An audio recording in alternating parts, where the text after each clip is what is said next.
Welcome to the deep dive.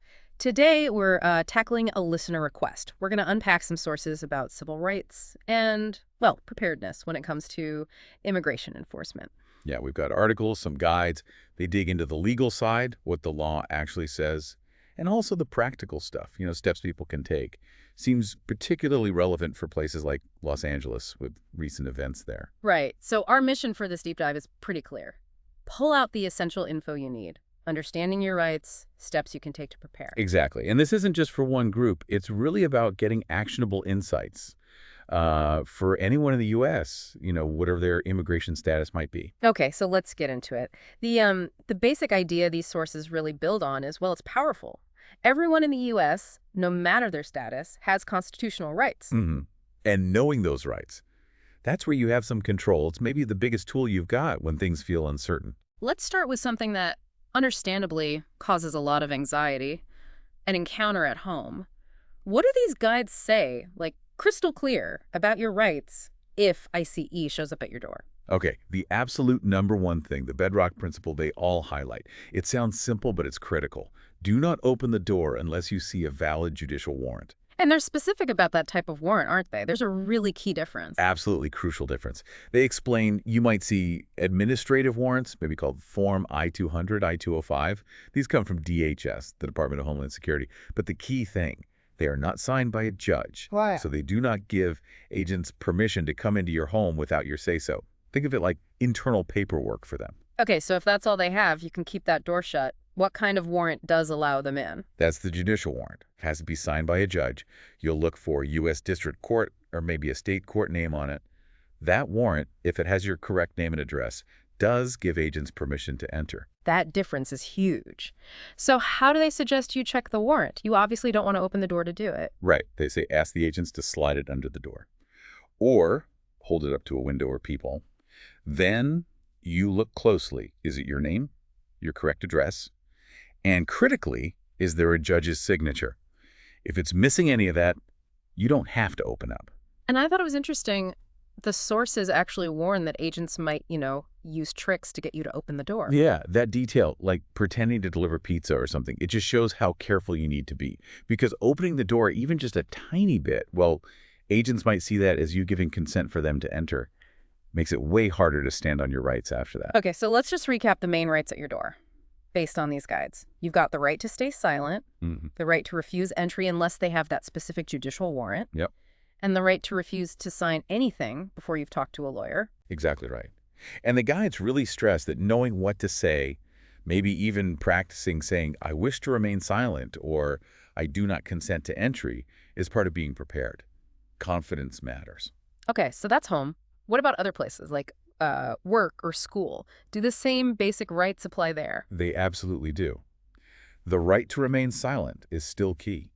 You don't have to answer questions about where you were born, your status, how you got here. Don't volunteer personal info. And just like at home, the advice is clear. Don't sign things you don't understand, or if you don't agree with them. Correct. The sources warn about that specifically. Signing some documents could mean you give up your right to see an immigration judge. That could lead straight to removal without a proper hearing. So if you want to fight your case, you must assert that right. And you can ask for a lawyer. Yes. Yeah. Definitely. You have the right to speak with an attorney. The sources suggest carrying a lawyer's number or someone who can help you find one. You also have the right to make a phone call. What about things you definitely should not do during an encounter? What do the materials say? Okay, big ones. Do not run away. They're clear that trying to flee can be used against you. Also, don't give them fake documents or lie. Stick to the truth or stay silent. That's your best bet. And they mention specific scenarios, right? Like at work, if agents tell employees to form lines based on status. Yeah, if that happens, the advice is you don't have to comply. Don't sort yourselves out like that. Just stand still. Say clearly you want to remain silent and ask, am I free to leave? Interesting. Now, beyond the individual, the sources also look at this from the employer's side, which is quite revealing. Businesses can prepare too, right? For things like I-9 audits or raids or agents looking for someone specific. Yeah, preparation for businesses is framed as really essential. The main takeaway for employers: have a plan, a written plan ready before anything happens, and practice it like you would a fire drill. And training staff seems like a big part of that. Oh, absolutely vital. Staff need to know. Do not let agents into private areas of the business without seeing a judicial warrant or getting clear permission from the boss. And they should know who to direct agents to, like a specific manager, rather than trying to answer questions themselves. So employers need to be clear on what's public versus private in their own space. Yes, exactly. Like a restaurant dining room. That's generally public. Agents can enter that. But the kitchen, the office, storage areas, those are private. They need that judicial warrant or permission to go in there. So clearly marking those areas private is a practical step mentioned. And the sources also suggest employers give their staff know your rights training, make sure they know where to find legal help, that kind of thing. Right. Then, if something does happen, a raid or an audit, the advice for the employer is stay calm, tell workers not to run, and watch carefully what the agents do. What if agents have a warrant, but it's just for one specific employee? Does the employer have to help find that person? Generally, no. The sources indicate the employer doesn't usually have to confirm if the person is there or actually lead agents to them, even with a warrant for that individual. And definitely don't help agents sort employees by status or where they're from. Definitely not.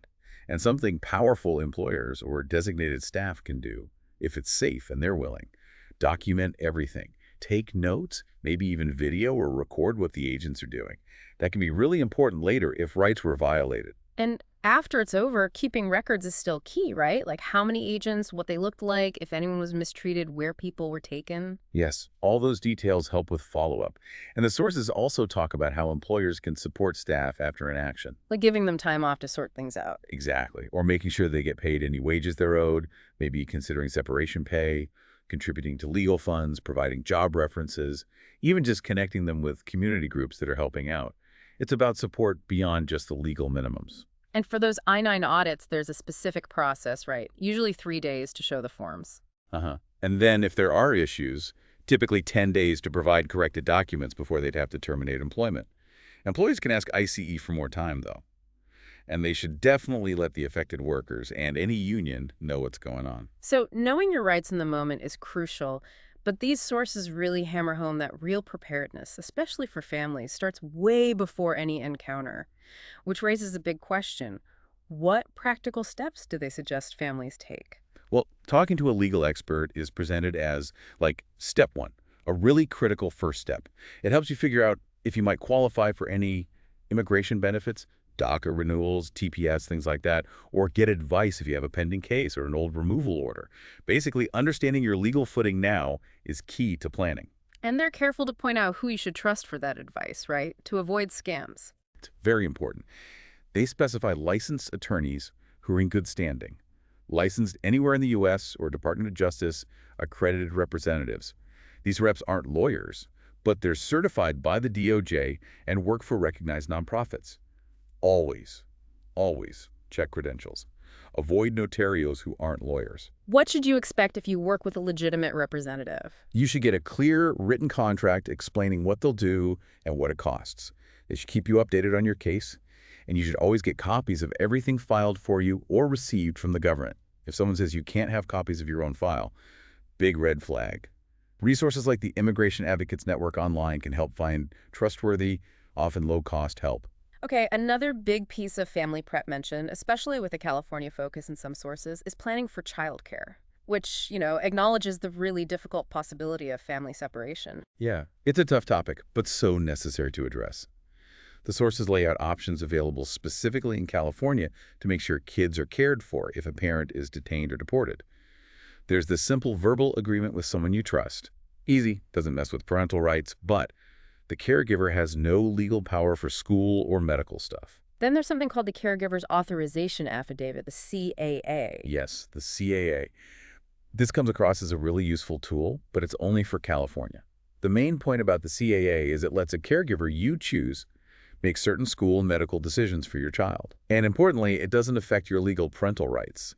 It's a specific form, and interestingly, it's the caregiver who fills it out and signs it, not the parent. Who can be a caregiver with a CAA? Pretty much any adult 18 or over who the child lives with. If the caregiver is a relative, they get slightly broader authority for medical decisions.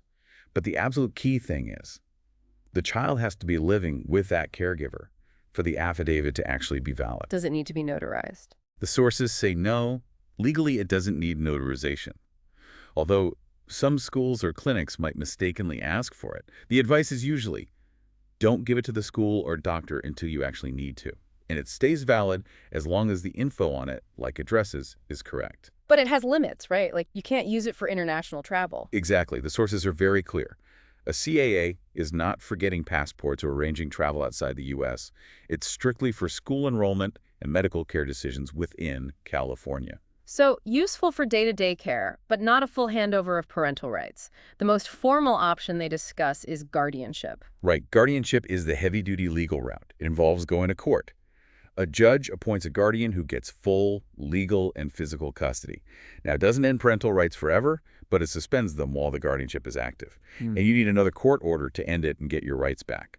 Critically, in California, you cannot just grant guardianship through a power of attorney document. It has to go through a state court. So, a power of attorney isn't the right tool for custody transfer in California, according to these sources. Correct. They stress that only a state court can do that in CA. A power of attorney might cover some medical or school decisions, but the CAA is usually simpler and cheaper just for those things. Families can, however, use a specific legal form, it's GC 211, to nominate someone they want as guardian, maybe even saying it only applies if they're detained or deported, but that's a big legal step. Definitely need advice on that. Okay, beyond those legal structures, what other practical things do the sources suggest for family readiness? Gathering important papers is huge. Things like kids' birth certificates, any immigration documents family members have, and really important, the A number. That's the alien registration number if someone has one. Keep that safe but accessible. And emergency contacts. Seems obvious, but easily forgotten in a crisis. Totally crucial. And make sure trusted family or friends know how to use the online ICE detainee locator tool. You need the person's date of birth and country of origin for that. Documenting kids' medical info is another key point. Yes, write down any conditions, allergies, medications, the doctor's name and number, insurance info. Give a copy to your chosen caregiver and maybe the school nurse. And passports for the kids. If the kids were born in the U.S., get them U.S. passports. Yeah. If born elsewhere, you'll need to check with their country's consulate or embassy about passports. And finally, the sources just emphasize talking about this stuff with your family. Yeah, talking through the plan calmly with kids in an age-appropriate way and with other family members. It can actually provide some reassurance, letting them know there's a plan for their care, even if something difficult happens. Let's shift to what documents people should carry or maybe shouldn't carry when they're out and about. The sources have some clear, practical advice here. They do. Generally, if you have valid immigration status proof, like a work permit or green card, it's advisable to carry it. If you don't have those, carrying a state or city ID or a driver's license issued here in the U.S. is okay, but only if it doesn't list your country of origin or immigration status. That's the key inside carry ID, but be careful what info it reveals. Maybe check with a local advocate about your specific state's ID. And they pretty much all recommend carrying a red card, right? Absolutely. Those little cards, often provided by groups like the ILRC, are great. They usually state your basic rights, like the right to remain silent, in English and maybe Spanish. You can just show that card to an officer or slide it under the door. It's a simple, physical way to assert your rights without having to say much. And obviously you have that emergency contact number on you. Yes, someone who knows your plan, knows where your documents are, maybe can contact your lawyer. Okay, what about things they say definitely not to carry? Do not carry papers from your home country, anything showing where you were born outside the U.S. And really importantly, do not carry any fake ID or fake immigration documents. That can cause huge legal problems. Stick to valid documents or carry nothing revealing origin status if you don't have valid status docs. This has been incredibly helpful, really covering so much ground from those immediate encounters to the longer-term family planning. Where can listeners go to find these resources, dig deeper themselves? Yeah, the sources themselves mention several key organizations. You've got the Immigrant Legal Resource Center, or ILRC, the National Immigration Law Center, NILC. Also, Informed Immigrant and Immigrants Arising have great online resources, lots of practical guides there. And keeping your country's consular emergency number handy was another practical tip. Yes, good point. And also, for California specifically, the sources noted that free legal help is often available for college students, staff, and faculty through the community college, CSU, and UC systems. Worth checking out if that applies to you. Wow. We've navigated a lot today. From, asserting your rights in the moment, home, work, school, understanding that crucial difference in warrants, to thinking proactively about family planning, like that caregiver's authorization affidavit in California, and just clarifying what's safe to carry and what's not. Hmm. And I think the big insight threaded through all of this, it's that knowledge really is power, but it's knowledge combined with preparation. That combination seems to be the path towards feeling less overwhelmed and more empowered, having some agency even when things feel uncertain. So, what really stands out to you from digging into all this? Well, here's something maybe to leave you, the listener, thinking about. We talked about how overwhelming uncertainty can feel. How does actually breaking that down into concrete, specific actions, like knowing exactly what question to ask about a warrant or having that caregiver form filled out, even if you never need it, how does that shift the feeling? Does knowing those practical steps change that feeling of being overwhelmed into maybe a feeling of having, well, some tangible control? Some